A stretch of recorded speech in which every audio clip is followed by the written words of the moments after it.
Hai, selamat datang di channel Atreides Data Center. Pada kesempatan kali ini, aku akan menceritakan ulang film yang berjudul Bayis Enenin Tamanendia. Film yang gak bakal ngajak kamu keluar angkasa, tapi bakal ngajak kamu jalan kaki ke surga lewat jalur darat, pakai gerobak dan cinta tak terbatas dari seorang ibu. Ini kisah tentang Adil, seorang bocah polos dan ibunya yang luar biasa. Mereka bukan mata-mata, bukan turis, apalagi influencer. Mereka cuma dua orang sederhana yang ingin menunaikan rukun Islam yang kelima, yaitu naik haji. Tapi jalan menuju Mekah ternyata lebih ribet daripada daftar BPJS online. Tapi seperti kata pepatah, surga ada di bawah kaki ibu.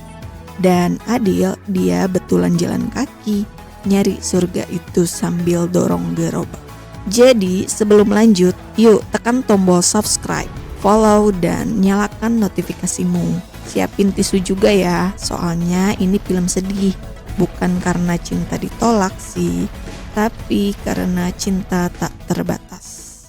Adegan awal, suasana subuh, musik lembut, suara azan. Suara azan pelan-pelan mengisi ruangan yang masih gelap dan tenang. Udara subuh masih dingin, tapi ada sesuatu yang hangat. Semacam ketenangan, tapi juga ada rasa haru yang menggantung. Ibu Rahma duduk sendiri di atas sejadah, menatap langit yang mulai berubah warna. Dalam hati ia berbisik lirih. Ya Allah, terima kasih ya, makasih banget. Udah kasih aku kekuatan setiap hari. Udah kasih aku Adil, anak kecil yang begitu berharga buatku. Semua pujian cuma buatmu ya Rob. Tapi kalau suatu hari nanti aku harus pergi, kalau waktuku udah habis di dunia ini, jangan tinggalin dia sendiri ya. Tolong jaga dia, lindungi hatinya, jangan kasih dia rasa sakit. Amin. Pelan-pelan Ibu Rahma berdiri. Ia buka pintu kamar Adil dengan lembut, lalu jalan pelan mendekat. Tangannya mengelus rambut Adil yang masih pulas tidur. Wajah anak itu begitu tenang, polos kayak malaikat kecil. Ibu Rahma dengan suara hangat dan penuh cinta. Adil, bangun. Nak, pagi udah datang. Rezeki gak nunggu orang tidur terus loh. Yuk, bismillah dulu. Adil pelan-pelan buka mata. Matanya bening, penuh cahaya kayak bayi yang baru lahir. Dia langsung senyum pas lihat wajah ibunya. Adil setengah mengantuk tapi tenang. Mama, Ibu Rahma senyum, matanya mulai basah, tapi tetap berusaha ceria. Iya sayang, Mama di sini. Ayo kita siapin pagi bareng. Mama bikin roti pipi kesukaan kamu loh. Adil masih polos tapi serius. Mama, aku masuk surga kan? Kata Mama dulu, aku anak spesial. Jadi masuk surganya cepet. Ibu Rahma tertawa kecil, tapi senyum itu penuh rasa haru. Iya nak, insya Allah kamu langsung masuk surga. Kamu bersih. Hatimu bening banget, gak ada dosa. Tapi aku gak mau sendirian. Nanti kalau aku masuk surga, Mama juga harus ikut ya. Aku bilang deh sama Tuhan, tolong ya, masukin Mama juga, biar kita bareng terus. Ibu Rahma gak kuat, air matanya netes, tapi dia masih tahan. Masih pengen kuat di depan anaknya. Amin, Mama juga pengen bareng kamu terus selamanya. Ia usap air mata diam-diam, lalu menyodorkan roti ke tangan kecil Adil. Nih makan dulu ya, habis makan baru main ya. Deal? Main sih mau, tapi makan dulu biar kuat. Samir, kamu di mana? Tiba-tiba dari luar rumah muncul Samir. Rambut aut-autan, baju lusuh, masih setengah sadar kayak baru bangun tidur. Samir masih ngulet. Aku udah kenyang, Dil, tadi pagi makan banyak banget. Adil memandang tajam pura-pura galak. Bohong ya? Bohong itu dosa loh. Samir nyengir lalu ngaku juga. Ya deh, sebenarnya aku masih tidur. Tante gak bangunin, katanya biarin dia mimpi dulu. Tapi sekarang aku lapar juga. Ibu Rahma geleng-geleng, tapi tetap senyum sayang. Ya udah, sini duduk. Ambil rotinya, ambil dagingnya juga. Jangan malu-malu. Anak-anak itu mulai makan bareng, sambil ngobrol sambil ketawa kecil. Mungkin gak ada kemewahan di pagi itu, tapi suasananya hangat. Ada rasa cukup yang sulit dijelaskan. Kebahagiaan kecil yang tulus sebelum semuanya berubah. Adil adalah anak yang spesial. Secara fisik dia memang terlihat seperti orang dewasa. Tapi kemampuan berpikir dan cara berperilakunya masih seperti anak-anak. Siang itu cerah, anak-anak ramai banget main di halaman kampung.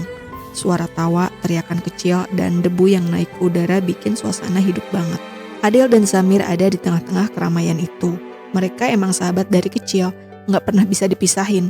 Apa-apa bareng, cerita bareng, ketawa bareng, bahkan nangis pun pernah bareng. Pas main petak umpet, Adil langsung semangat cari tempat ngumpet. Tapi ya badannya gede dan dia malah milih sembunyi di balik pohon kecil. Belum juga hitungan selesai udah ketahuan duluan. Teman-temannya pada ngakak. Ya ampun Dil, itu pohon kecil banget, mana muat sih. Adil cuma nyengir sambil garuk-garuk kepala. Lanjut ke main tarik tambang. Nah kali ini beda cerita. Karena tenaganya Adil emang gak main-main, di ujung tali dia narik dengan semangat. Satu lawan banyak pun bisa menang, anak-anak pada teriak senang. Woi, Dil jago banget, asli deh, ini sih menang karena dia doang. Tapi waktu ganti main bola, suasananya mulai berubah. Anak-anak mulai pilih-pilih pemain, Adil cuma berdiri sambil senyum, nunggu dipanggil masuk tim. Tapi gak ada yang nyebut namanya. Maaf ya, Dil kamu di tim satunya aja. Enggak deng, regunya udah penuh. Padahal kenyataannya mereka gak mau Adil masuk tim, karena Adil sering ngaco kalau main. Larinya lambat, suka bengong, dan kalau jadi kiper ya kebanyakan malah sibuk sendiri. Samir yang dari tadi ngeliatin langsung berdiri, ditariknya tangan Adil pelan. Kalau Adil gak main, aku juga gak usah main. Anak-anak langsung ribut, soalnya kalau Samir keluar tim jadi ganjil, gak imbang. Akhirnya dengan berat hati mereka terima Adil juga, tapi sambil kasih catatan. Tapi main yang benar ya Dil, jangan bengong. Adil angguk cepet-cepet, semangat banget. Pas main, Adil ditaruh jadi penjaga gawang. Awalnya sih oke, tapi tiba-tiba ada kupu-kupu warna-warni lewat depan mukanya. Adil langsung bengong ngikutin kupu-kupu itu pakai mata, sampai lupa bola udah mau masuk gawang. Gol! Timnya kalah dan semua mata langsung tertuju ke Adil. Ya ampun Dil, kamu tuh gimana sih, kupu-kupu doang? Kapten Regu langsung naik darah. Suasana mulai panas. Mau marah-marah, mau ribut, tapi tiba-tiba azan maghrib berkumandang. Adil dan Samir saling pandang. Gak pakai mikir lama, mereka langsung lari ninggalin lapangan menuju masjid. Anak-anak lain masih di lapangan teriak-teriak ngejek. Woi penakut, kabur ya, sholat dijadiin alasan buat kabur. Tapi dua anak itu gak peduli. Mereka tahu ada hal yang lebih penting dari sekedar balas omongan, yaitu kewajiban. Mereka lebih milih ke masjid, bukan buat lari tapi buat datang ke tempat yang bikin hati tenang. Di dalam masjid suasananya adem. Setelah sholat mereka duduk bareng di saf paling belakang. Ada ceramah pendek malam itu. Ustadznya cerita tentang Jil Ubay, seorang petani dari jauh yang sayang banget sama ibunya. Jil Ubay ini gak punya apa-apa, tapi dia pengen banget bawain ibunya ke Mekah buat haji. Naik kuda, tapi kudanya mati. Gak nyerah, digendong terus tuh ibunya jalan kaki sampai Mekah, sampai haji selesai. Dia bilang, ini cara aku bayar cinta ibu. Semoga Allah kasih surga buat kami. Adil dengar cerita itu sambil nyimak serius, matanya gak kedip. Di sebelahnya Samir bisa lihat tangan Adil ngegenggam sarungnya kuat-kuat. Habis ceramah selesai, Adil tiba-tiba ngomong lirih ke Samir. Kalau Jil Ubay bisa gendong ibunya sampai Mekah, aku juga pengen Mir. Aku pengen gendong mama ke sana, jalan kaki pelan-pelan. Kalau bisa sampai mungkin surga bisa jadi milik kita juga. Samir diam ngelirik ke arah Adil, terus senyum kecil meski hatinya agak sesak. Kalau kamu jalan, aku temenin, kita jalan bareng Dil. Dan di malam itu, di antara sunyi masjid dan gemuruh harapan kecil di dada seorang anak, lahirlah impian yang besar. Impian seorang anak buat bayarin cinta ibunya dengan cara paling sederhana, setia. Di tengah sore yang teduh, anak-anak duduk melingkar, sibuk dengan dunia mereka sendiri. Samir bawa secari kertas dengan bangga. Dia tunjukin gambar yang dia buat ke Adil. Dia sama ibunya berdiri di depan Ka'bah senyum lebar. Samir senyum malu-malu. Nih aku gambar semalam, aku sama mama di Mekah. Adil ngangguk matanya berbinar. Tapi gak semua anak di situ punya hati sehangat Samir. Ada yang nyeletuk sambil ketawa miring. Ibunya Adil di Mekah. Lah bukannya dia di Moskow. Dengar-dengar sih kerjaan gak jelas. Beberapa anak lain ketawa.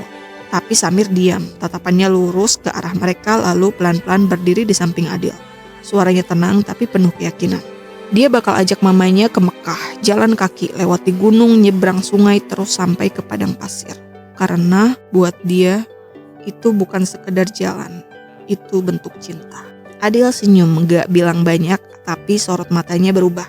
Sejak hari itu, ada semangat yang tumbuh diam-diam tapi kuat.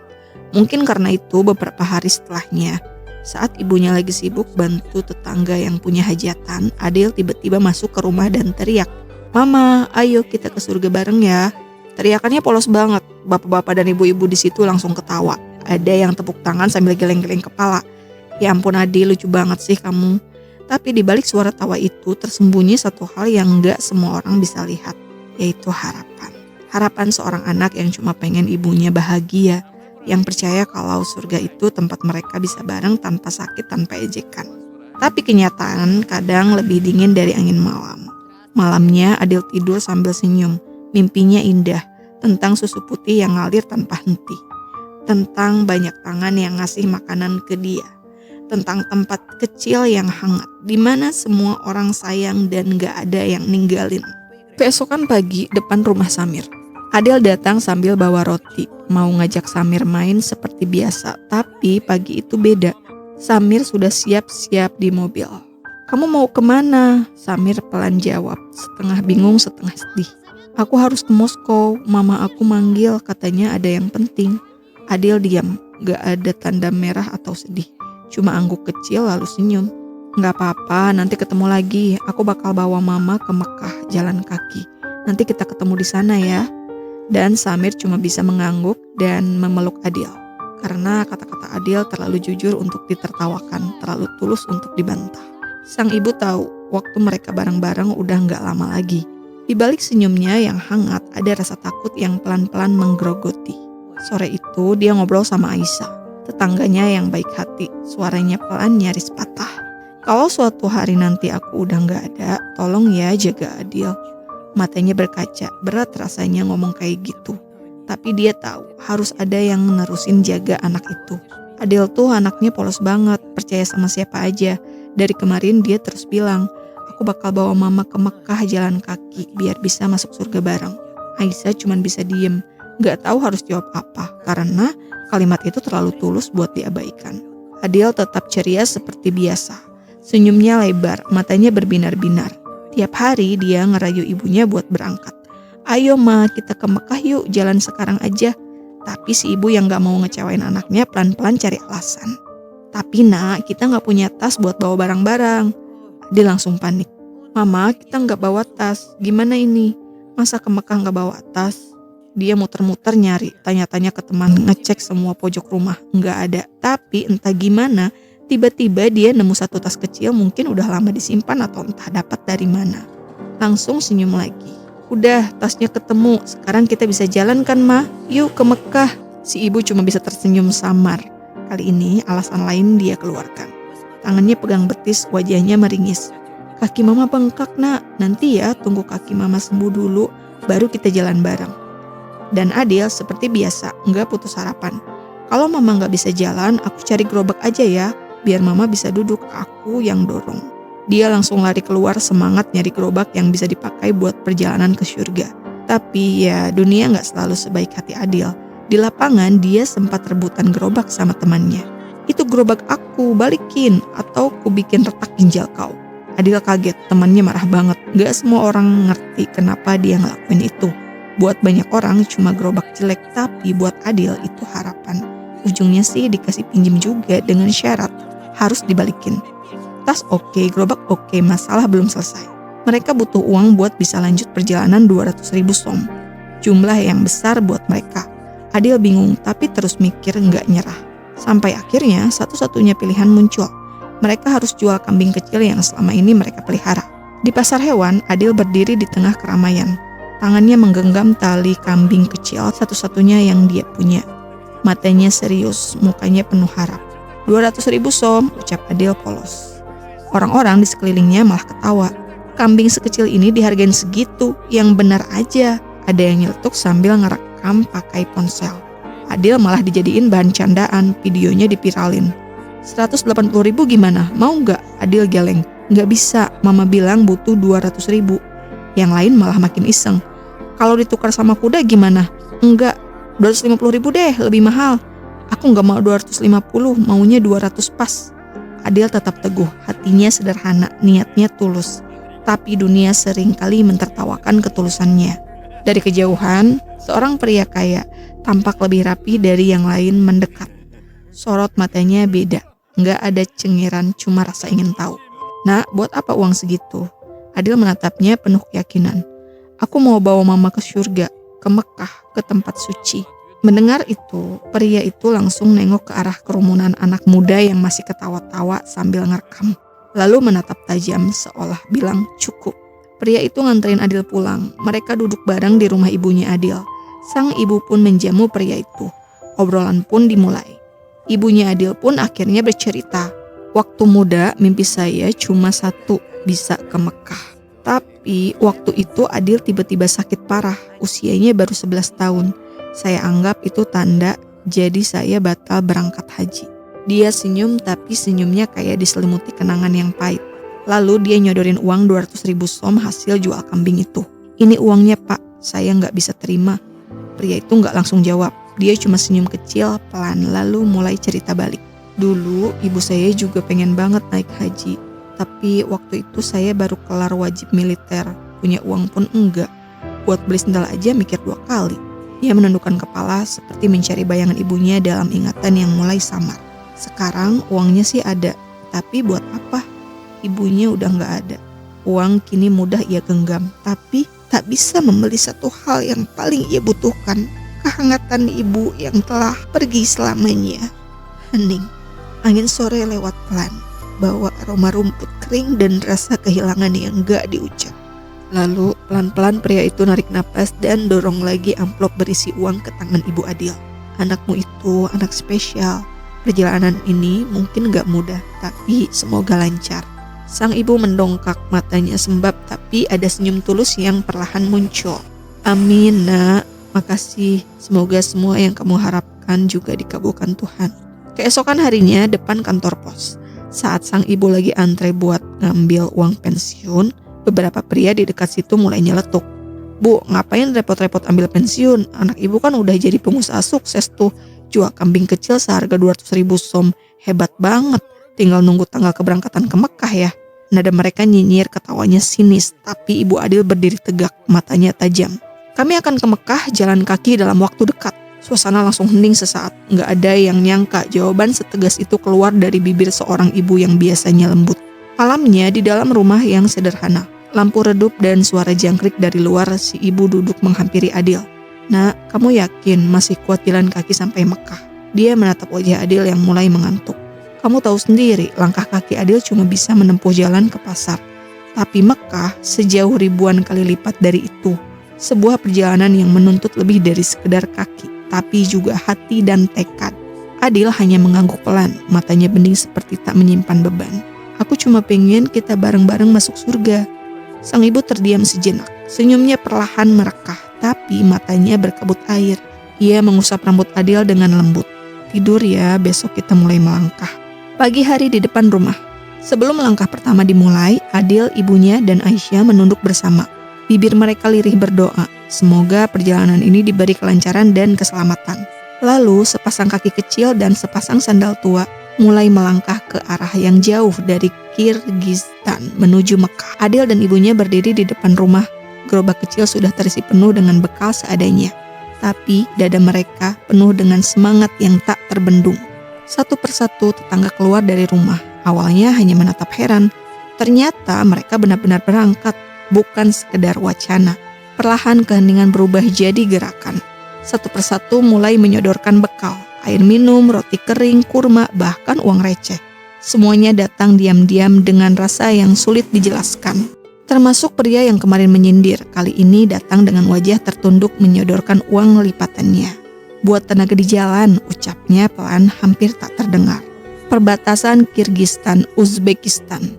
Mereka berdiri di depan pos pemeriksaan. Petugas memeriksa dokumen, mengangguk lalu mempersilahkan lewat. Adil senyum lebar.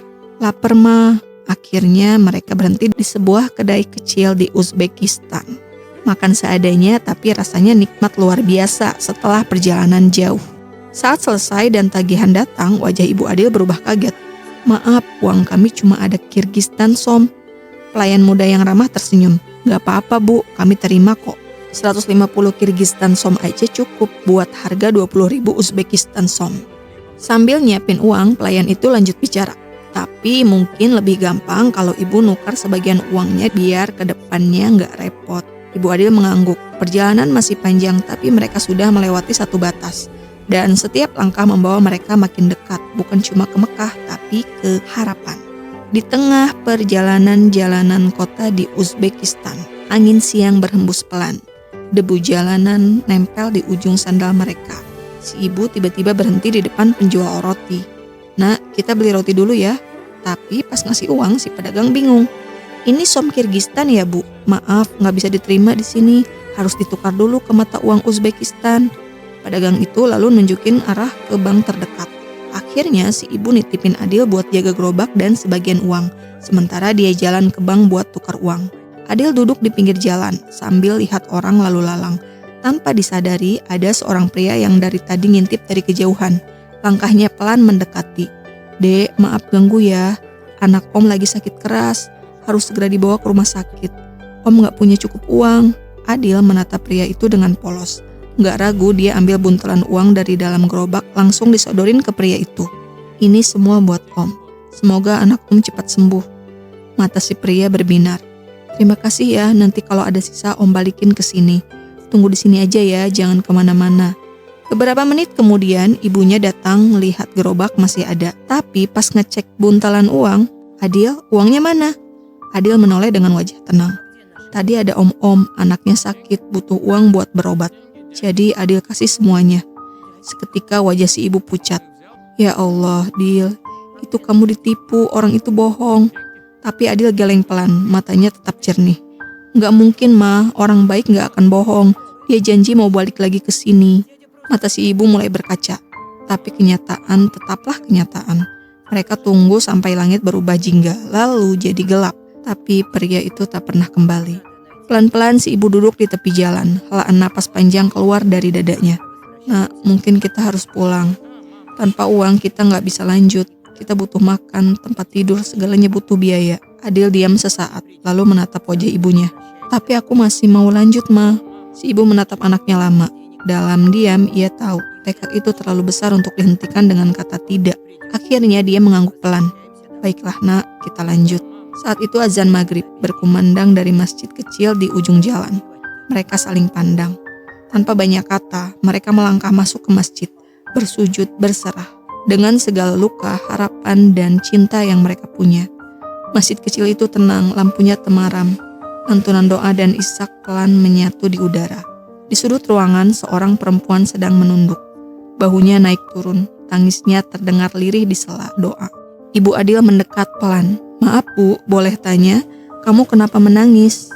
Perempuan itu angkat wajah, matanya sembab, tapi ada senyum kecil yang pelan-pelan muncul. "Gak apa-apa kok, justru ini tangisan syukur. Allah bantu aku lewat masa sulit." Si ibu ikut tersenyum, wajahnya lembut, matanya teduh. "Semoga semuanya makin dimudahkan ya Bu." Mereka duduk berdampingan, obrolan pun mengalir seperti dua orang asing yang dipertemukan takdir di waktu yang pas. "Kalau ibu sendiri dari mana? Lagi perjalanan kemana?" "Dari Kyrgyzstan, sama anakku. Kami mau ke Mekah jalan kaki." Perempuan itu terdiam, memandang si ibu seolah gak yakin barusan dengar apa. "Jalan kaki? Ke Mekah?" Si ibu hanya mengangguk, senyum tipis di bibirnya. Tak ada nada pamer, hanya keteguhan yang diam-diam terasa hangat. Berpindah ke rumah sederhana, keluarga kecil. Di sebuah rumah, suasana hening. Ada pasangan kakek nenek, suami istri muda, dan anak kecil yang tengah tertidur. Si kakek duduk bersila menatap menantunya. "Kamu nemu orangnya? Udah keliling tapi gak ketemu, padahal aku pengen banget kasih daging ini sebagai ucapan terima kasih." Ternyata semua keraguan selama ini salah, bukan penipuan. Anak dari keluarga ini memang beneran sakit parah, butuh biaya banyak, dan tiba-tiba mereka dapat bantuan. Uang datang entah dari mana, tapi mereka tahu itu pertolongan yang tak disangka. Dan ternyata perempuan yang ditemui Ibu Adil di masjid tadi, dia adalah ibu dari anak itu.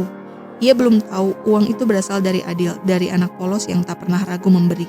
Di masjid, perempuan itu masih ngobrol sama Ibu Adil. Ketika perempuan itu pulang, kebetulan rumahnya tidak jauh dari masjid.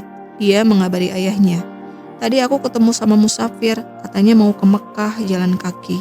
Tiba-tiba si kakek yang ikut datang ke masjid buat sholat kaget bukan main. Ke Mekah jalan kaki? Wah, luar biasa. Dulu aku aja ke Mekah naik sepeda dan itu berat banget. Ini jalan kaki, hebat betul. Si kakek cuma bisa geleng-geleng tapi hatinya tergerak. Bawa Philip itu ke masjid. Dagingnya juga, tadi kan memang niatnya buat orang yang bantu cucuku. Aneh ya, rezeki itu kadang datang muter-muter dulu. Gak ketebak, tapi kalau memang rezeki pasti sampai juga. Di masjid, suasana setelah sholat. Angin malah menyelinap lembut lewat halaman masjid. Di serambi, Ibu Adil duduk berhadapan dengan si kakek yang tadi membawakan Philip. Obrolan mereka pun mengalir, pelan tapi penuh makna. Jadi, ibu dan anak mau ke Mekah lewat Turkmenistan ya? Iya, itu rencana awalnya. Kakek itu manggut-manggut, lalu menatap langit, seperti mengingat sesuatu yang jauh. Kalau lewat Turkmenistan atau Iran, emang rutenya paling pendek. Tapi itu jalur yang paling susah ditembus. Ibu Adil tampak cemas, mulai menyadari sesuatu. Kenapa pak? Bisa nggak gampang dapetnya? Ribetnya setengah mati, biayanya juga nggak murah. Bisa nunggu lama dan ujung-ujungnya belum tentu dikasih juga. Ibu terdiam, pandangannya menerawang. Kakek melanjutkan, nada suaranya lembut tapi yakin.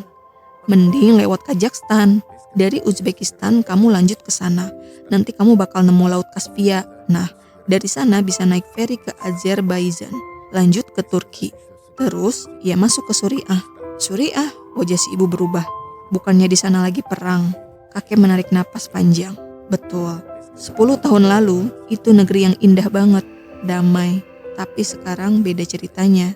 Tapi itu satu-satunya jalan. Kalau maksa lewat Turkmenistan, bisa-bisa kamu malah gak jalan sama sekali. Kakek pun mengeluarkan sesuatu dari saku bajunya. Sebuah tasbih tua, kayunya menguning karena sering disentuh. Ini udah aku bawa 10 tahun lebih, teman perjalanan. Sekarang biar Adil yang pegang, biar dia bisa berzikir sepanjang jalan. Adil menerima tasbih itu dengan 2 tangan, matanya berbinar, seolah tahu kalau benda itu bukan cuma kayu, tapi doa yang panjang. Perjalanan terus berlanjut, langit biru, padang terbuka, dan masjid-masjid tua jadi latar indah yang menyertai langkah mereka. Kita lihat betapa kaya dan dalamnya nuansa Islam di tanah-tanah pecahan Uni Soviet itu. Orang-orang menyapa ramah, beberapa bahkan memberi bekal sebungkus roti, sekantong air, atau sekedar doa yang hangat. Perbatasan Uzbekistan, Kazakhstan. Udara mulai panas. Di tengah keramaian, Ibu Adil fokus menuntun gerobak menuju pos perbatasan. Keringat di dahinya makin banyak. Seorang pedagang melon yang duduk santai di pinggir jalan langsung berseru, "Bu, melon manis nih, baru panen pagi tadi." Tapi Ibu Adil hanya menggeleng, tak berhenti berjalan.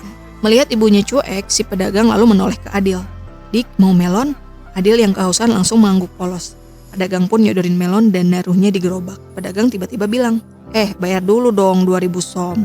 Adil langsung bingung, dia gak pegang uang. Uangnya di mama. Pedagang langsung naik darah. "Hah? Gak punya duit? Dasar bocah." Melonnya langsung diambil paksa dari gerobak. Di sudut, ada 2 pria mencurigakan yang sejak tadi mengamati. Salah satu dari mereka menghampiri Adil dan mengucap sinis ke pedagang melon. "Pelit amat, melon sebiji aja sayang banget, gak ada kasihan-kasihannya." Nada bicaranya tajam, tapi yang bikin sesak bukan hanya kata-katanya, tapi kenyataan bahwa perjalanan ini masih panjang dan tak semua orang di jalan adalah orang baik. Si pria mencurigakan ini tiba-tiba nyengir sambil ngeliatin Ibu Adil. Kamu mau ke Kazakhstan ya?" Ibu Adil cuma ngangguk, matanya nyala, penuh semangat. "Nih, sini gue traktir lo melon ya. Ini melon manisnya parah, serius deh," kata si abang dengan suara yang tiba-tiba jadi lembut. "Lo tahu nggak melon paling enak itu di Kazakhstan? Mertua gue tinggal di sana, tapi sekarang lagi sakit parah. Tolong dong bawain 2 melon ini buat dia. Gue yakin dia bakal senang banget, gue juga bakal senang banget." Si abang nyodorin 2 buah melon gede ke gerobak Adil dengan tulus. "Ini dari gue buat dia, dari hati." Adil yang polos langsung mau nerima dengan senyum tipis. Tapi tiba-tiba si abang melon kayak ingat sesuatu. Gue baru ingat mereka itu orang-orang yang dikirim sama Kamalidinov." Mereka saling pandang dan melototin pedagang melon. "Iya bener, Kamalidinov," jawab mereka. Mata si abang berubah serius. Lo tahu kan gue siapa? Tanyanya sambil sedikit maju. Tapi si pedagang melon malah santai jawab. Tahu, tapi gue gak takut sama manusia. Takut gue cuma satu, sama Allah. Mereka tamu gue sekarang. Sini Bu, sini. Terus dia ngasih 1 kantong besar penuh melon. Lo mau ke Mekah kan? Nih, gue tambahin 10 melon lagi. Anggap aja sedekah. Semoga Allah balas berkali-kali lipat.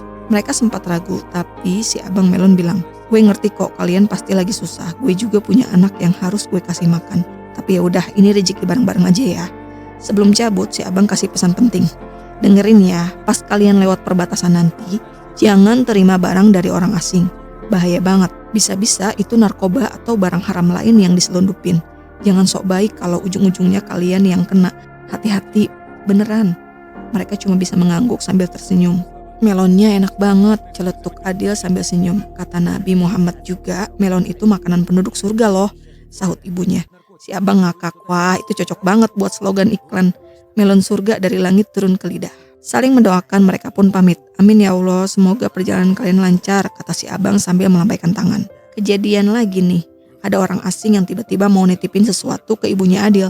Alat pemadam kebakaran, atau biasa kita sebut sebagai apart. Ibu sih sigap nolak, gak mau ribet. Tapi orang itu gak nyerah, malah nyelonong deket ke Adil. Dan ya, kalian pasti bisa nebak. Adil yang polos itu malah mau aja nerima. Semua ini terjadi diam-diam, ibunya gak tahu sama sekali.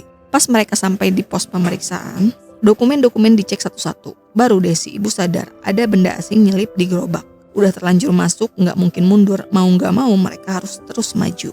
Untungnya ada kejadian lain yang bikin mereka diselamatkan. Ternyata ada orang lain yang bawa melon titipan. Tapi di dalam melon itu nyelip obat-obatan haram yang diselundupkan. Para penjaga sibuk banget ngecek itu dulu. Karena situasinya ribet, penjaga jadi lengah dan ibu sama Adil pun bisa lewat pos tanpa masalah. Syukurlah mereka lolos. Karena kesel banget si ibu hampir aja nyerah dan mau buang apar itu. Dia takut banget isinya barang haram atau sesuatu yang gak jelas. Kayak ada rasa takut dan was-was yang bikin dia deg-degan sendiri. Tapi Adil dengan polosnya yang bikin hati siapapun melembut, tiba-tiba bilang, ini amanat Bu, titipan harus diserahin ke orang yang bener. Si ibu cuma bisa geleng-geleng kepala sambil senyum sedih. Anak ini polos banget, tapi ya sudahlah, aku ikutin aja. Mereka pun melanjutkan perjalanan dengan hati yang berat tapi tetap berharap. Alamat tujuan tertulis di selembar kertas lusuh itu. Sebuah hotel mewah di Kazakhstan. Begitu sampai, si ibu langsung menuju ke meja resepsionis. Dengan suara lembut tapi agak ragu, dia bertanya, "Permisi, ada supir bernama Aliser nggak?" Resepsionisnya jawab dengan ramah tapi santai. "Ada Bu, tapi dia bukan sopir, dia bos di sini." Si ibu disuruh menunggu di area parkir. Biasanya malam baru dia datang, kata resepsionis. Di parkiran suasananya mendadak jadi tegang. Ibu berdiri dengan waspada seolah-olah sedang mau melakukan transaksi kriminal. Datanglah Aliser, sosok pria dewasa elegan dengan ekspresi sedikit bingung. Ibu Adil nyodorin sebuah benda ke arah Aliser dan bilang, "Ini paketmu, cepat ambil." Aliser terlihat bingung dan agak kesal. "Ini apaan sih? Gue bos hotel bintang 5, ngapain gue mau beli apar?" Mereka baru sadar ini semua cuma salah paham.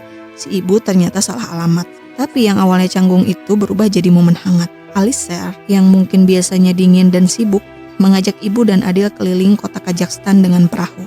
Aliser kagum dengan kisah ibu dan anak ini yang mau ke Mekah jalan kaki. Sambil menikmati malam, Aliser mulai cerita dengan nada yang berat tapi jujur. Dia bilang, "Selama ini gue cuma kejar dunia, tapi hasilnya cuma kekosongan. Kerja keras dari pagi sampai malam. Pulang ke rumah, anak gue sibuk sendiri di kamar.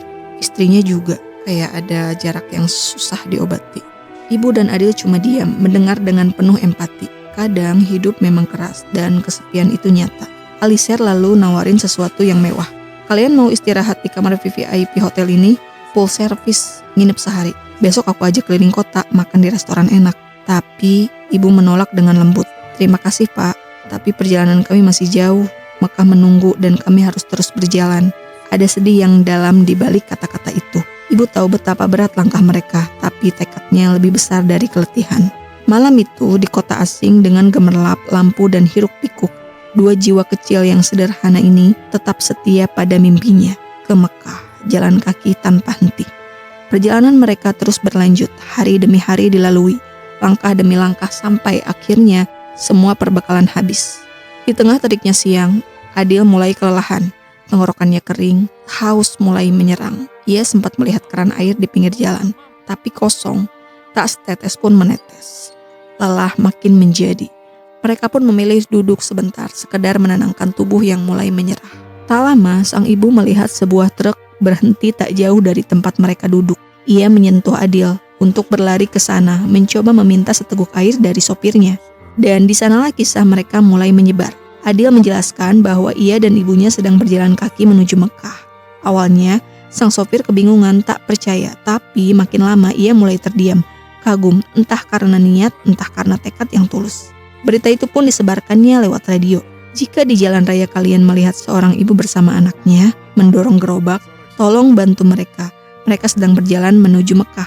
Ya, jalan kaki.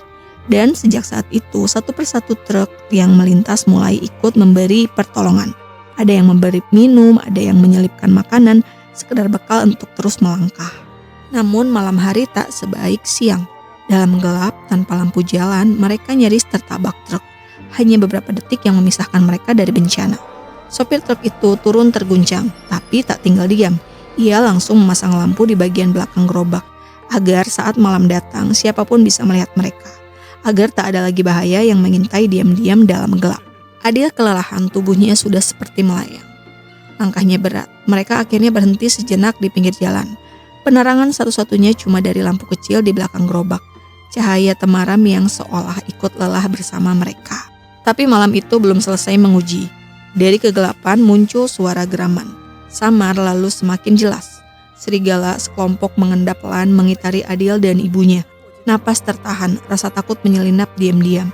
Jauh dari situ, 3 sopir truk melihat cahaya lampu gerobak yang menyala sendiri di tengah gelap. Tak ada bayangan manusia di sekitarnya. Ada rasa curiga, mereka berhenti. Tanpa pikir panjang, mereka turun dan mulai mencari. Masing-masing menyebar ke arah berbeda. Tapi justru sopir yang paling penakut yang malah sial. Ia bertemu kawanan serigala duluan. Panik, tapi tak sempat berteriak lama. Tiba-tiba Adil muncul dari balik bayang-bayang. Dengan tangan gemetar, ia menyemprotkan apar ke arah serigala. Kabut putih memenuhi udara. Serigala kabur, nyawa pun selamat. Setelah itu, suasana berubah. Mereka duduk bersama, masih terengah, tapi mulai saling berbicara. Ada tawa kecil yang lirih. Ada decak kagum saat mendengar kisah Adil. Anak sekecil itu, setegar itu. Ternyata benar, rezeki memang tak pernah salah alamat. Si sopir penakut ini ternyata punya relasi di pelabuhan. Ada kapal feri yang bisa membantu menyeberangi Laut Kaspia. Dia langsung menawarkan tumpangan ke Adil dan ibunya naik truk biar cepat sampai. Tapi Adil menolak, katanya ingin tetap jalan kaki. Sopir itu sempat bengong, heran. Naik truk gak mau, tapi kalau naik kapal feri mau. Pikirnya, tapi dia tak memaksa. Yang bisa dilakukan hanyalah ikut di belakang, mengawal dari kejauhan, menjaga. Padahal harusnya dia sudah mengantar barang ke tempat lain, tapi dia memilih tinggal menemani mereka walau hanya dari belakang. Karena kadang ada sesuatu yang tak bisa dijelaskan oleh logika, tapi bisa dirasakan di hati. Akhirnya kaki-kaki lelah itu menjejak pelabuhan. Adil dan ibunya berhasil naik feri. Tapi bukan penumpang biasa, mereka penumpang gelap. Tak ada tiket, tak ada izin. Hanya bantuan diam-diam dari salah satu awak kapal. Kalau mau ikut, diam aja di kamar ini. Jangan keluar sampai nanti kukabari, bisik sang awak. Tapi Adil tak bisa menahan rasa penasarannya. Laut luas membentang di luar sana. Baginya ini bukan cuma perjalanan. Ini keajaiban yang tak setiap anak bisa lihat. Sayangnya ibunya menolak. Awak kapal bilang, jangan, kapten kapal ini galaknya dari lahir. Katanya setengah bercanda. Adil tertawa pelan dan ibunya ikut tersenyum. Emang ada ya orang galak dari lahir? Malam itu mereka tidur di kamar kecil milik awak kapal. Udara lembab, suara mesin bergema. Tapi setidaknya mereka aman untuk sementara. Tapi kemudian malam berubah panik. Ibu terbangun, matanya mencari kosong, tak ada Adil. Rasa dingin naik dari tengkuknya. Ia langsung keluar kamar menyusuri lorong sempit menuju dek. Dan di sanalah dia melihatnya. Adil duduk santai tertawa ngobrol bercanda dengan kapten kapal. Ibu terpaku. Kau bilang kapten ini galak. Si awak nyengir lemas. Iya, kalau lagi sadar galaknya ngalahin setan. Tapi sekarang dia mabuk. Kalau udah kayak gitu baiknya bisa ngalahin malaikat. Gajinya aja sering dihabiskan buat traktir kita semua. Katanya sih sejak istrinya ninggalin dia sering begini. Tapi nanti kalau udah sadar dia gak bakal ingat apa-apa. Bahkan obrolan barusan sama Adil pun bakal lenyap kayak angin. Malam itu pun berakhir di kamar sempit yang kembali jadi tempat perlindungan. Dan pagi harinya kapal akhirnya bersandar. Adil dan ibunya menginjak tanah baru, Azerbaijan. Kota besar yang hiruk pikuknya seperti tak pernah tidur. Suara klakson, gedung menjulang, orang-orang terburu langkah. Dunia terasa begitu cepat di sini, berbeda jauh dari sunyi panjang perjalanan mereka. Tapi meski dunia bergerak begitu keras, langkah Adil dan ibunya tetap pelan, tetap setia pada tujuan. Langkah mereka sampai di sebuah taman. Di tengah panasnya siang, sang ibu meminta untuk berhenti sejenak di air mancur. Katanya tubuhnya terasa tak enak, lemas, letih seperti ada yang berat menekan dari dalam. Tak lama tubuh itu tak kuat lagi, ibunya jatuh, tubuhnya masuk ke dalam air mancur. Adil saat itu perhatiannya teralihkan. Di langit ada balon udara besar melayang pelan. Warnanya mencolok. Bentuknya mengundang rasa ingin tahu. Ia berlari, mengejar makin jauh sampai tak tahu arah. Baru ketika lelah menghentikan langkah, ia sadar, ia sendiri, ia tersesat. Ibu, di mana? Teriaknya berulang-ulang. Wajah-wajah yang lewat hanya menatap asing, tak ada yang paham, tak ada yang menjawab. Dengan langkah ragu, Adil menelusuri ingatannya menuju taman tempat air mancur tadi. Ia menemukan gerobak di tempat semula, dikelilingi hiruk-pikuk manusia, tapi satu sosok yang ia cari tak ada di sana. Ibunya menghilang di tengah keramaian. Ibu di mana? Gumamnya lagi. Suara yang makin pelan makin bergetar. Di tengah kebingungan, matanya menangkap sesuatu. Di dasar kolam ada gelang ibunya. Tanpa pikir panjang, Adil masuk ke dalam air mengambil benda kecil itu, seolah ingin meraih kembali kehadiran yang menghilang. Aksinya menarik perhatian orang-orang. Polisi datang. Mungkin di negeri ini masuk ke kolam bukan hal biasa. Setelah diperiksa, identitas Adil diketahui. Polisi itu pun membantu. Mereka mencari tahu keberadaan sang ibu. Dan kabar pun datang, ibunya ada di rumah sakit. Adil dibawa ke sana, gerobaknya pun ikut diangkut, seolah tak rela ditinggal sendiri. Sesampainya di rumah sakit, Adil segera dibawa ke lantai atas. Di sana, seorang ibu terbaring, bertanya-tanya tanpa henti. Anakku, di mana anakku? Ketika pintu kamar dibuka dan Adil masuk, waktu seperti berhenti sebentar. Mata mereka saling bertemu, tangis tertahan.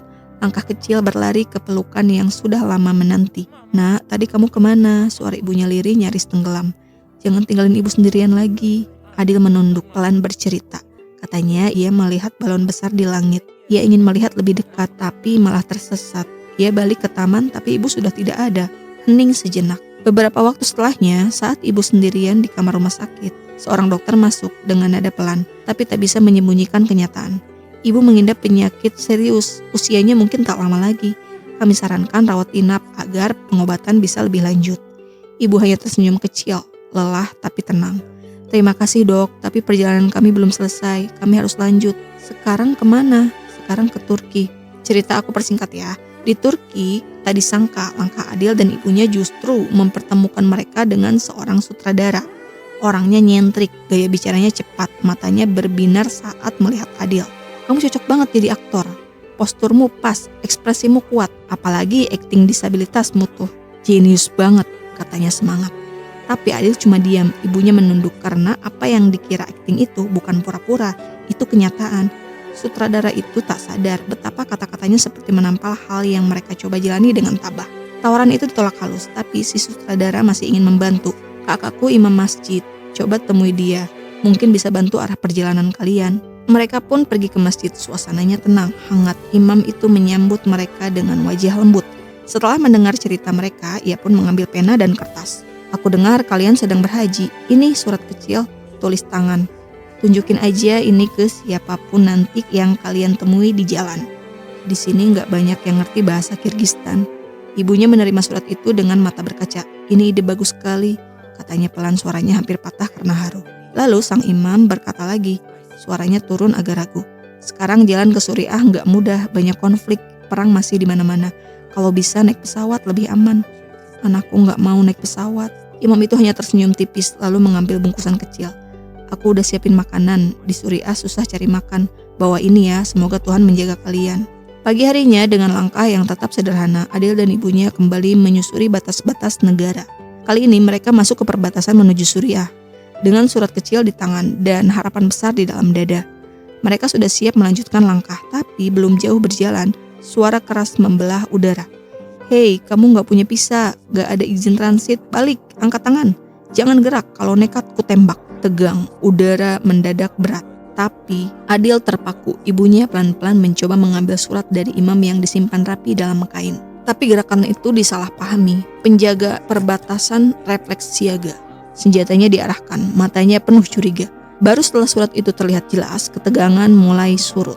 Penjaga itu menunduk pelan, menarik napas, lalu meminta maaf. Maaf, kami harus begitu. Tempat ini sedang kacau, zona perang. Semua orang bisa jadi bahaya. Ia lalu menjelaskan panjang lebar tentang izin, tentang risiko pemberontak, tentang betapa berbahayanya perjalanan ini. Tapi semua kata-katanya jatuh sia-sia. Ibu Adil cuma mengangguk pelan karena tak satu pun kata dalam bahasa Arab itu bisa dimengerti. Sebelum mereka pamit, penjaga itu membuka tas kecil di posnya. Dikeluarkannya 2 potong roti. Bawa ini ya, kalau kalian sampai di Mekah nanti, tolong doakan negara kami, doakan agar kami bisa hidup tenang lagi. Ibu Adil menerima roti itu dengan tangan gemetar. Senyumnya lembut tapi matanya menyimpan banyak luka. Dan dengan suara pelan ia membalas, meski tak tahu apa yang barusan dikatakan. Gak ngerti kamu bilang apa, nak, tapi semoga Allah ridhoi langkahmu. Dan benar saja, ketika kaki mereka menapaki tanah Suriah, semua seperti berubah. Tak ada tawa anak-anak, tak ada suara burung. Yang ada cuma sunyi dan reruntuhan. Meski begitu, kehadiran Adil dan ibunya di sana seperti oase kecil di tengah puing. Banyak tentara mendekat, mereka ingin berfoto. Entah karena kagum atau karena butuh sesuatu yang hangat untuk dikenang. Salah satu tentara bahkan memberikan cetakan foto ke Ibu Adil. Buat kenang-kenangan, katanya. Senyum mereka kaku seperti menahan banyak hal. Seorang tentara lainnya mendekat pelan dan berbisik di telinga. Tolong ya, jangan ingat Suriah seperti ini. Negara ini sebenarnya indah banget kok, Nek. Sebelum mereka benar-benar pergi, tentara itu memberi petunjuk. Jangan ambil jalan utama, belok-belok aja. Memang jadi lebih jauh tapi lebih aman. Nanti ada tanda di tikungan, kalian pasti ngerti ya. Adil dan ibunya mengangguk, tak perlu bahasa, tak perlu banyak tanya. Pasir berterbangan menutup mata dunia. Dalam kekecauan itu, Adil kehilangan arah. Jalan utama dan jalur lain tampak sama, lenyap di balik tirai debu. Naas, mereka salah ambil jalan. Langkah kaki membawa mereka ke rumah seorang warga lokal. Bukannya sambutan hangat, mereka malah disambut dengan tatapan kesal. Orang itu mengira Adil dan ibunya pengemis, datang cuma buat minta makanan. Padahal dirinya sendiri pun sedang kesusahan.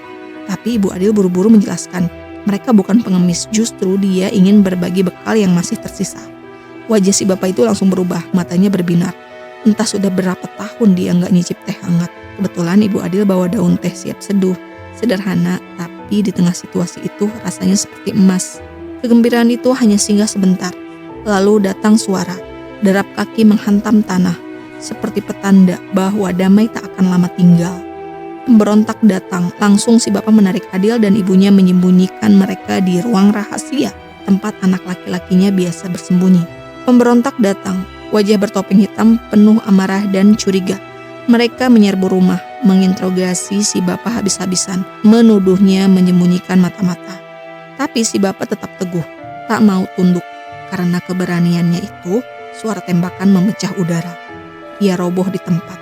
Anaknya berlari keluar, berteriak mencoba menyelamatkan ayahnya. Tapi dunia tak selalu memberi waktu untuk harapan. Tembakan kedua menyusul dan anak itu jatuh tepat di depan jasad ayahnya. Adil dan ibunya hanya bisa membeku. Beberapa saat kemudian, mereka diseret, dipaksa ikut ke markas para pemberontak, tanpa tahu apa yang menanti. Di markas itu, mereka diinterogasi oleh pemimpin kelompok, sebut saja Amir. Di sampingnya berdiri seorang perempuan, istrinya. Dialah yang menerjemahkan kata demi kata, karena ternyata istrinya berasal dari Rusia. Tapi malangnya, cobaan belum selesai. Amir menemukan sebuah foto di dalam paspor. Foto Adil, ibunya, dan beberapa tentara. Tanpa tanya, tanpa kesempatan menjelaskan, tuduhan langsung dilempar. Mata-mata, hukuman menyusul, pukulan, tendangan, kekerasan yang tak pernah mereka minta. Padahal, mereka hanyalah 2 jiwa lelah yang ingin sampai ke Mekah, ingin beribadah, ingin mencari damai. Dan kalau bicara soal siapa yang lebih dekat pada nilai-nilai Islam, Adil dan ibunya, dalam kesederhanaan dan ketulusan mereka, rasanya jauh lebih dekat ke surga daripada mereka yang berteriak lantang atas nama Tuhan sambil menghunus senjata. Mereka dikurung dalam sel kecil, dinding lembab, lantai dingin, dan luka yang tak cuma di tubuh, tapi juga di hati. Lebam di kulit bisa sembuh, tapi tidak dengan rasa dihina saat hanya ingin berjalan menuju tanah suci. Tengah malam turun pelan-pelan, menggigit sunyi. Lalu pintu besi berderit perlahan. Istri Amir datang tanpa suara. Hanya cukup ditemani secangkir air dan sepucuk surat kecil. Kalau suatu hari kalian bisa sampai ke Mekah, katanya. Nyaris berbisik, tolong kabari keluargaku. Bilang aku masih hidup. bilang aku bahagia. Ada luka di matanya yang tak bisa dijahit oleh waktu, tapi malam terus berjalan. Keesokan paginya pintu dibuka. Bukan untuk penyiksaan berikutnya, melainkan kebebasan. Amir berdiri di ambang, menunduk. Katanya ia salah menilai. Maaf terucap tapi tak sepenuhnya sampai. Sebagai tanda damai, ia menyerahkan sebuah mantel hitam pada Adil. Biar hangat malam nanti, karena pada saat malam tiba, daerah sini sangat dingin, kata Amir. Sebelum benar-benar pergi, Ibu Adil menghampiri istri Amir. Dari sakunya, ia keluarkan tasbih tua pemberian seorang imam di Uzbekistan. Dengan mata lembut dan tangan gemetar, ia menyelipkan benda suci itu ke genggaman sang perempuan. Ini untuk menjaga doa yang tak bisa lagi diucapkan dengan bebas. Lalu mereka diantar hingga mendekati garis yang tak terlihat, tapi penuh ancaman. Perbatasan Syuriah, Yordania. Pasukan berjaga di sana. Mata tajam, tangan menggenggam senjata. Perjalanan belum usai, tapi hari itu mereka kembali melangkah. Bersama debu, luka, dan doa-doa yang terus menguat di dada. Tiba-tiba Amir merogoh sakunya. Dari sana ia keluarkan sebuah ponsel kecil, bukan untuk menelpon, tapi untuk detonator. Namun sebelum ia sempat menekan apapun, istrinya muncul dari balik bayang. Tanpa banyak bicara, ia merebut ponsel itu dari tangan Amir. Amir membelalak, murka. Rekan Amir mencoba merebut kembali alat itu. Tapi bukan ponsel yang tergenggam, melainkan tasbih. Tasbih tua, pemberian seorang ibu dalam sunyi. Tali-tali doa itu putus. Butirannya jatuh ke lantai berhamburan seperti doa yang bercecer. Saat rekan Amir ingin mengejar istri Amir, ia terpeleset, tersungkur dipermalukan oleh benda yang tak berbahaya. Istrinya lari dan melemparkan HP itu ke dalam sumur tua di belakang markas. Marah, malu, terluka, harga diri. Ia tak lagi bisa membedakan siapa musuh, siapa yang menyelamatkannya. Dengan mata menyala dan dada bergemuruh, Amir menghunus senjata lalu menembak istrinya sendiri. Di depan semua orang, di hadapan langit, di hadapan bumi, dan di hadapan tasbih yang kini tak lagi utuh. Salah satu penjaga tiba-tiba maju, wajahnya curiga, matanya tajam menusuk. "Buka mantelnya," katanya dingin. Ibu Adil gemetar. Tangannya ragu menarik resleting. Dan saat mantel itu terbuka, semua terdiam. Tubuh kecil itu dipasangi bom. Hening sejenak lalu ricuh, teriakan perintah senapan-senapan terangkat, mengarahkan moncongnya ke dada anak yang bahkan tak paham apa yang terjadi. Tapi sebelum pelatuk sempat ditekan, komandan muncul dengan satu lambaian tangan. Ia hentikan semuanya. Ia mengenali wajah itu, dua orang asing yang videonya pernah viral, yang katanya berjalan ribuan kilometer hanya untuk mencapai Mekah. Pejinak bom dipanggil, diperiksa lagi. Namun tak ada kabar baik. Terlalu rumit, katanya lirih. Satu kesalahan dan habis semuanya. Lalu ia menyerah, tapi sebelum pergi ia serahkan sebuah gergaji besi ke Ibu Adil. Potong sendiri gemboknya pelan-pelan. Aku akan bantu arahkan dari jauh. Tangan Ibu Adil mulai bekerja. 1 gergaji, 2 gergaji, 3 gergaji. Satu persatu mata gergaji itu tumpul dan patah melawan besi keras. Dan waktu yang terasa terus menipis. Tangannya berdarah, kulitnya robek, tapi ia tak mengeluh. Air matanya jatuh tapi tak menghentikan gerakan. Cuma satu hal yang terus ia bisikkan dalam hati. "Ya Allah, selamatkan anakku." Akhirnya, dengan suara kecil yang nyaris tak terdengar, gembok itu patah. Rompi dilepas pelan-pelan, ditaruh hati-hati di pinggir jalan. Dan setelah itu mereka lari. Lari sekencang-kencangnya menuju para petugas. Lari dari maut, lari menuju hidup. Lolos, pelukan, nafas panjang, tangis meledak. Bukan karena sedih, tapi karena masih diberi waktu. Komandan menerima mereka seperti saudara. Duduk bersama, makan hangat. Untuk pertama kalinya setelah sekian hari penuh debu dan ancaman, mereka bisa mengunyah tanpa rasa takut. Lalu komandan bicara lewat radio, melaporkan segalanya. Tak lama kemudian jawabannya datang. Dingin, kaku, formal. "Maaf, jangan izinkan mereka lanjut. Perbatasan penuh ranjau, terlalu berbahaya." Kadang hukum tidak mengenal luka. Aturan tak peduli pada air mata. Malam itu di tenda darurat yang dibangunkan komandan, Ibu Adil berkata pelan ke Adil. Hampir seperti bicara pada dirinya sendiri. "Perjalanan kita menuju surga harus berhenti di sini." Tapi Adil hanya mengulang-ulang kata yang sama dengan mata yang menatap langit asing tanpa bintang. "Aku dan ibu mau ke surga, aku dan ibu mau ke surga." Lalu mereka berbaring di tanah asing di antara doa-doa yang belum sempat sampai. Dan langit pun diam, menyimpan sisa harapan yang menggantung di antara mimpi dan kenyataan. Pagi itu langit belum sempat memutuskan warnanya, tapi bumi sudah menggigil. Sirine meraung seperti doa yang diseret angin. Pasukan di pos perbatasan sontak bangkit. Langkah-langkah tergesa, pandangan waspada. Ternyata Adil dari ibunya nekat Mereka menembus ladang ranjau bukan dengan senjata, tapi dengan keyakinan yang tak bisa ditawar. Tak ada peta, tak ada petunjuk jalan. Hanya sebuah gerobak tua yang ringkih dan iman yang nyalanya lebih kukuh dari baja. Adil berlari, kecil tapi mantap. Angin padang mengoyak wajahnya, panas dan getir seperti cobaan yang sedang diuji. Di belakangnya, ada gerobak berderit, membawa seorang ibu yang menggenggam langit dalam setiap hela napasnya. Matanya memejam, bibirnya gemetar. Doa yang diulang seperti zikir tak berkesudahan. Boom! Ledakan pertama merobek sisi kanan tanah. Debu mengangkasa. Tanah menjembur seperti luka yang dibuka paksa. Boom! Ledakan kedua lebih dekat, seperti amarah bumi yang belum puas. Tapi Adil terus maju, langkahnya kecil tapi tak ragu. Tak menoleh, tak goyah. Ia percaya jika surga ada di depan, maka maut pun tak layak jadi penghalang. Sang ibu hanya bisa berdoa. Kedua tangannya terkepal seperti menahan dunia agar tak runtuh. Sedikit lagi, hanya beberapa meter menuju tempat yang dijanjikan aman. Lalu, boom! Satu ledakan besar dan dekat, tepat di bawah gerobak. Tanah terangkat, langit berubah abu, suara hilang. Yang tersisa hanya debu yang menyelimuti segalanya, seperti tirai yang menutupi kemungkinan terburuk. Di kejauhan, komandan mematung di balik teropong. Pasukan terdiam, beberapa mulai menunduk, beberapa menahan napas. Yang tertinggal hanyalah hening dan doa yang belum sempat diucap. Lalu perlahan dari balik kabut debu itu, dua bayang tubuh muncul, goyang tapi tetap berdiri. Masih di sini, masih bernyawa, masih bersama. Adil mengangkat tangannya, lambai kecil, seperti ucapan syukur yang tak sanggup disuarakan. Ibunya masih di atas gerobak, lusuh lelah tapi hidup. Dari kejauhan, tangis dan takbir bercampur dalam hati para tentara. Mereka melambaikan tangannya, mata basah oleh sesuatu yang tak mereka mengerti sepenuhnya. Selamat jalan, bisik mereka dalam diam. Semoga langkah kalian dijaga sampai ujung langit. Karena hari itu di medan paling mematikan, dua manusia tak bersenjata menunjukkan bahwa iman bila tulus mampu menembus apapun termasuk kematian. Setelah ribuan kilometer luka dan doa, akhirnya mereka tiba. Tanah yang dijanjikan, tanah yang setiap sujud telah menyebut-nyebutnya dengan linangan air mata. Arab Saudi, langit di atas lebih biru dari biasanya.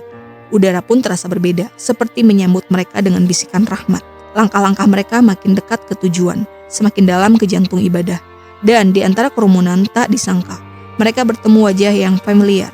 Paman yang dulu membeli kambing Adil di pasar hewan Kirgistan. Lelaki berhati dermawan, yang di sepanjang jalan selalu jadi cahaya tak terlihat. Lalu tibalah waktu untuk mengenakan ihram, pakaian suci, simbol kesetaraan manusia di hadapan Tuhan. Namun tubuh sang ibu sudah tak sekuat dulu. Raga lelahnya mulai menyerah, meski jiwanya tetap menggenggam langit. Ia akhirnya dilarikan ke rumah sakit. Tapi di ruang putih yang sunyi itu, ia berkata pelan. Suara bergetar seperti nyala lilin yang tersisa. Kalau aku gak ikut wukuf di Arafah, hajiku gak sah. Wukuf, berdiri di padang Arafah, bukan sekedar ritual, tapi momen ketika manusia kembali jadi titik di hadapan langit. Pria kaya itu menunduk, lalu menggenggam tangan sang ibu dengan lembut. Tunggu sebentar, biar nanti tim medis dampingi, katanya pelan. Ada rasa hormat dalam suaranya, bukan sekedar empati, tapi penghormatan pada iman yang tak pernah goyah. Hari itu pun datang, hari Arafah, hari ketika bumi dipenuhi zikir dan langit turun menyimak lebih dekat. Ibu Adil duduk tenang, badannya lemah, tapi jiwanya tegak. Tangannya gemetar, tapi hatinya lapang. Langit begitu dekat dan ia mulai berdoa. Satu persatu nama ia sebutkan dalam keheningan. Orang-orang yang menjadi jalan batu pijakan dalam perjalanan menuju cahaya.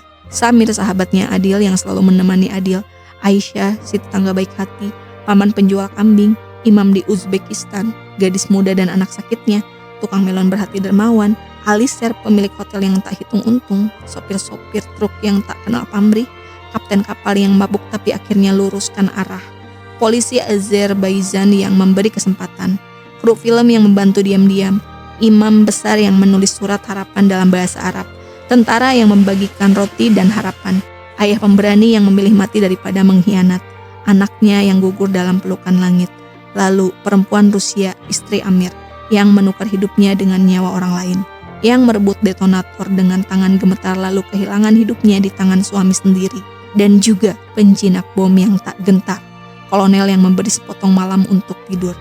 Semua disebut, tak ada yang terlupa, entah apa isi doanya, tapi pasti penuh cinta, penuh maaf, penuh cahaya. Karena bagi seorang ibu seperti dia, yang disimpannya dalam doa bukan hanya langkahnya sendiri, tapi setiap nama yang ikut menuntunnya sampai ke sini. Di tengah jutaan manusia, doa itu melayang ke langit, tenang, pelan, seperti permintaan terakhir dari seorang ibu yang hatinya sudah terlalu penuh oleh luka dan harapan. Akhirnya ibadah haji benar-benar dimulai. Malam pun turun di padang luas yang sunyi itu. Angin menghembuskan dingin yang pelan-pelan menembus kulit. Dan saat itulah Ibu Adil memanggil pelan anaknya. "Adil," katanya lirih, "ada hal penting yang harus kamu tahu. Ada dosa besar yang selama ini aku pendam." Adil menatap wajah ibunya yang sendu, yang seperti sedang menahan sesuatu di dadanya. Tapi sebelum ibu sempat mengucapkan lebih jauh, datang pengumuman. "Semua jemaah mohon segera tinggalkan Arafah. Tempat ini tidak boleh ditempati hingga fajar menyingsing." Ibu terdiam, momen itu terputus hilang di bawah malam. Mungkin waktu belum mengizinkan segalanya terungkap. Langkah ibadah berikutnya pun tiba, tawaf ifadah. Mengelilingi Ka'bah 7 kali berlawanan arah jarum jam, menyatu dalam arus umat manusia yang datang dari segala penjuru bumi. Lautan tubuh dan jiwa tumpahan ruah, tangis dan doa mengucap ke langit. Setiap langkah terasa suci, setiap desahan napas adalah zikir. Namun tubuh Ibu Adil yang selama ini dipaksa tegar oleh iman dan keinginan untuk sampai, telah terlalu lemah untuk berdiri sendiri. Langkahnya goyah, napasnya berat, setiap detik seperti beban seumur hidup. Lalu tanpa ragu, Adil membungkuk. Ia menggendong ibunya dengan kedua tangan kecil tapi penuh kekuatan. Ia panggul seluruh sejarah mereka, seluruh luka, seluruh cinta. Mereka masuk ke dalam pusaran manusia, pelan tapi pasti. Di atas pundaknya, Ibu Adil menyembunyikan wajah di balik kerudung. Air matanya jatuh, bukan karena sakit, tapi karena rasa syukur yang nyaris tak tertanggung. Karena bisa sampai sejauh ini. Karena tanah yang dulu hanya disebut dalam doa, kini bisa ia kecup dengan air mata. Putaran demi putaran mereka hanyut bersama waktu. Dan seolah semesta diam, membiarkan momen itu hidup lebih lama. Hanya untuk mereka, seorang anak dan ibunya, yang berjalan dalam lingkaran cahaya, mengelilingi rumah Tuhan dengan hati yang sudah lama sampai bahkan sebelum kaki mereka tiba. Warning, spoiler plot twist. Bagi yang ingin menikmati filmnya dan tidak mau kena spoiler, silahkan berhenti nonton sampai di sini ya. Karena dalam 5 detik setelah peringatan ini berakhir, alur cerita akan dilanjutkan. Ibu menatap Adil dalam-dalam. Wajahnya tenang, senyumnya hangat. Namun di balik mata yang lelah itu tersimpan duka yang dalam. "Adil," bisiknya nyaris seperti angin yang berbisik pelan di telinga. Hampir tak terdengar. "Sebentar lagi kita akan bersama-sama melangkah ke surga." Tangannya yang gemetar menggenggam tangan Adil erat seolah takut melepas, seolah ingin menahan waktu. Adil mengangguk perlahan. "Aku sayang mama." Suaranya tersendat berjuang menahan gelombang tangis. Namun entah mengapa ada sesuatu yang tak tuntas di mata ibunya. Sebuah resah yang belum terucap. Suara itu kembali terdengar, pelan namun berat, penuh luka yang mengalir bersama kata-kata. "Mama harus bicara sesuatu yang mama simpan lama." Adil menatapnya bingung. "Apa itu, Ma?" Ibu menarik napas dalam, matanya mulai berkaca-kaca. "Kamu bukan anak kandung mama." Dunia tiba-tiba membeku, sunyi yang pekat menyelimuti segala suara. "Apa maksudnya?" Adil bertanya, suaranya nyaris patah. Ibu mulai bercerita dengan suara yang pelan dan berat, seperti menimbang setiap kata dengan hati yang remuk. 20 tahun mama menanti tanpa anak. Setiap malam mama berdoa namun takdir berkata lain. Suamiku pergi meninggalkan mama, mengatakan mama mandul. Ia menghela napas, matanya menatap langit-langit seakan mencari kekuatan yang tersisa. Suatu hari saat pulang ke desa di stasiun, ada perempuan muda, kulitnya putih menitipkan bayi itu pada mama. Katanya sebentar saja dia ingin membeli tiket. Tapi dia tak pernah kembali. 3 hari mama menunggu. Kamu menangis terus kelaparan dan hati mama hancur berderai. Lalu tubuh mama berubah. ASI keluar sendiri seperti firasat Tuhan berkata, "Ini anakmu." Wajah ibu bergetar saat ia melanjutkan. 3 hari kemudian perempuan itu datang. Panik mencari kamu, tapi mama sudah terlalu mencintaimu. Mama tak sanggup melepasmu. Maafkan mama, nak, karena terlalu sayang, mama jadi serakah. Mama ambil kamu untuk menjadi anak mama. Air mata Adil jatuh deras, tapi bukan marah yang menyelimuti hatinya. Hanya kasih yang dalam dan hangat tak perlu kata. Adil mencium tangan ibunya, penuh rasa syukur. "Enggak, Ma, aku tak butuh ibu lain. Ibu kandungku ya mama, cuma mama." Ibunya tersenyum, matanya basah tapi damai. "Terima kasih, nak, sekarang mama akan istirahat sebentar." Tangannya perlahan melemas, Sore itu dunia berhenti sejenak, memberi ruang bagi cinta yang telah selesai dalam bentuk paling utuh dan sunyi. Ibunya menatap Adil dengan senyum yang melemah. Mata yang dulu penuh semangat kini mulai redup, terbenam dalam kelelahan yang tak terkatakan. "Adil," bisiknya, suaranya serak oleh waktu dan derita. "Sebentar lagi mama akan pergi." Adil terpaku, hatinya seperti runtuh dalam diam. Air mata jatuh tak tertahan, tapi ia hanya bisa menggenggam tangan ibu lebih erat, seakan ingin menahan sang waktu yang berjalan begitu kejam. Malam itu ibu terlelap dalam pelukan Adil. Nafasnya makin melemah sampai akhirnya sunyi. Sunyi yang memecah hati, mengoyak jiwa yang tersisa. Adil terbangun pagi harinya, tubuh ibu sudah dingin, seolah jiwa yang selama ini menguatkan telah pergi menghilang. Tangannya menggenggam tangan ibu yang kini hampa dan dunia serasa runtuh dalam sepi yang paling pekat. Adil masih terlalu kecil untuk mengerti arti kematian. Baginya ibu hanya sedang tidur yang panjang, tanpa mimpi. Namun saat perlahan dijelaskan barulah ia mengerti bahwa ibu tak akan pernah bangun lagi. Makam ibu di Tanah Suci, tempat yang selama ini menjadi harapan dan doa, menjadi peristirahatan terakhir yang penuh luka dan kerinduan. Adil duduk termenung di sana, air mata tak henti mengalir, meratapi kepergian yang tak pernah ia siap terima. "Ma, aku sayang mama," bisiknya dalam hati. Tapi suaranya tertelan angin yang dingin dan sunyi. Di antara deru angin dan desir doa, hanya ada satu yang ia tahu. Cinta ibu akan selalu hidup meski jasadnya telah pergi jauh. Adil duduk di samping makam yang sunyi itu, ditemani oleh paman, pria baik hati yang dulu membeli kambingnya. Mereka berdoa bersama, lirih dan khusyuk. Paman berbisik pelan, "Insya Allah ibumu kini tersenyum di surga." Adil menatap langit luas dan tak bertepi. "Aku juga bakal ke surga kan?" tanyanya penuh harap. Paman mengangguk dengan keyakinan yang hangat dan teguh. "Adil, kamu anak istimewa. Suatu hari kamu pasti akan bertemu lagi dengan ibumu di sana." Adil terdiam, matanya berkaca-kaca, dan air mata jatuh tanpa suara. Mengalir dari hati yang mulai menerima. Pelan-pelan ia tahu, ibu tak lagi di sini, namun cinta ibu tetap melekat erat, meneduhkan setiap detak jantungnya. Karena semua urusan di Arab sudah selesai, waktunya pulang. Adil siap-siap, dia bawa banyak air zam-zam buat teman dan tetangganya di kampung. Air itu dimasukin ke galon besar, ditaruh di atas gerobak kesayangannya. Paman ngajak Adil naik pesawat, tiketnya udah dibeliin. "Naik pesawat yuk Dil, cepet, adem, dan ada TV-nya juga." Adil sempat melirik, tergoda, tapi akhirnya geleng pelan. "Enggak, aku tetap mau pulang jalan kaki seperti saat berangkat." Paman senyum kecil, mungkin bangga, mungkin sedih. Dia kasih 2 tiket pesawat ke temannya lalu bilang, "Kalau begitu aku temani kamu jalan." Pamannya nyuruh Adil ninggalin gerobaknya, air zam-zam bisa dikirim lewat jalur udara, tapi Adil langsung nolak. Soalnya dia ingat pesan temannya, pemilik gerobak dulu. Katanya kalau gerobaknya nggak dibalikin, ginjal Adil bisa retak. Walau sedih, Adil masih sempat ketawa kecil. Akhirnya mereka jalan berdua, menapaki padang pasir di bawah langit yang luas dan sunyi, tanpa tahu pasti kapan akan sampai.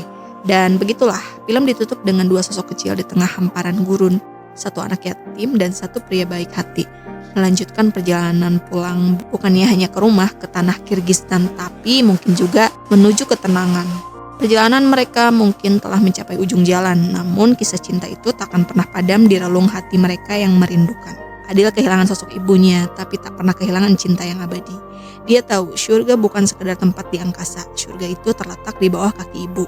Tempat di mana kasih sayang bersemayam, dan di sana Adil pernah berjalan, menggenggam erat tangan yang dulu mengasuh, memeluk erat kehangatan yang tak lekang oleh waktu.